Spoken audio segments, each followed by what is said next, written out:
Hello and welcome to Indonesia This Week. I'm Helmi Johannes in Jakarta. First, this week's headlines. The Indonesian Immigration Office denies reports that it had cancelled the passport of Zarima, the ecstasy case fugitive arrested in Houston, Texas last Monday. Director of Immigration Control and Enforcement, Zaiman Nur Matia, said Thursday Zarima's passport is still valid until the year 2000 and his department did not cancel it. Zaiman adds Zarima is being detained by U.S. authorities on an overstay case and not for using illegal travel documents. And to find out about this week's weather, here's Kuku Sanyoto, our weatherman. Kuku? Thanks, Helmi. And how's your weekend? Well, for the next couple of days, we'll be expecting some heavy rains and typhoon and thunderstorm across Asia, particularly in the Philippines. Ernie is crossing by now. It's in the South China area and apparently picking up a lot of moisture and moving toward the west, towards Vietnam and Cambodia in the next couple of days.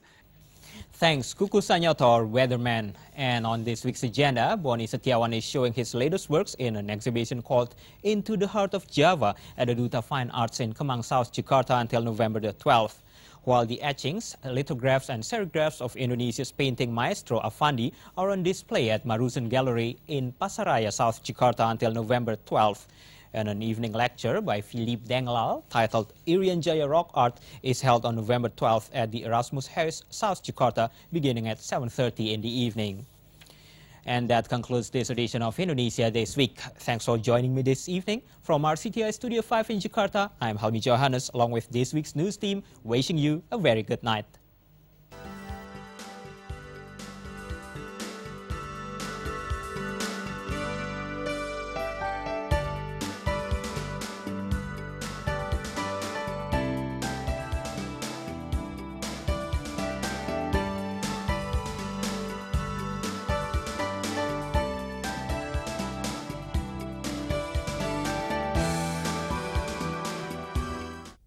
Good evening. Welcome to this edition of Indonesia This Week. I'm Desi Anwar. And on this week's headlines, an epidemic of respiratory diseases has killed 229 people in Irian Jaya.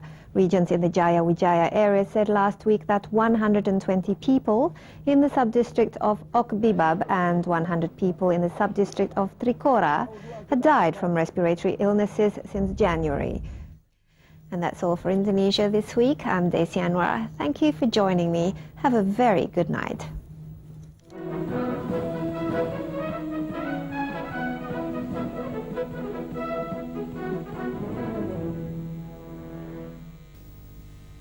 Good morning. Thanks for joining us on Indonesia Today. I'm Yulia Suparmo in Jakarta. Here's a brief look at this morning's main stories. President Megawati Soekarno Putri orders stern but careful action in the case of fugitive businessman Tommy Suharto, now blamed for a spate of terrorist acts around the country. And that concludes our program for this morning. I'm Yulia Suparmo in Jakarta. Thanks for joining us.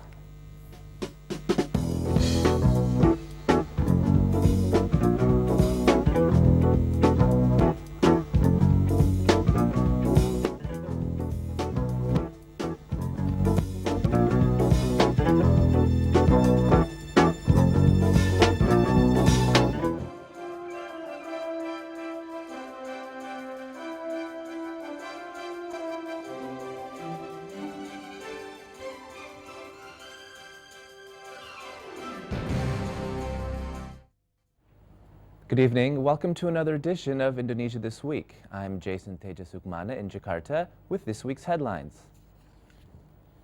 The decision to invite foreign observers for the general election in May has been met with mixed reactions in the House of Representatives. House members Be'en Marbun and Marwa Daud Ibrahim told Rcti on Wednesday that the observers should maintain their objectivity and not pass judgment on Indonesia's system of democracy. And that concludes this edition of Indonesia This Week. In Jakarta, I'm Jason Teja Sukmana, inviting you to tune in again tomorrow morning at 7:30 a.m. for the latest news on Indonesia Today. Until then, thanks for watching and have a good night.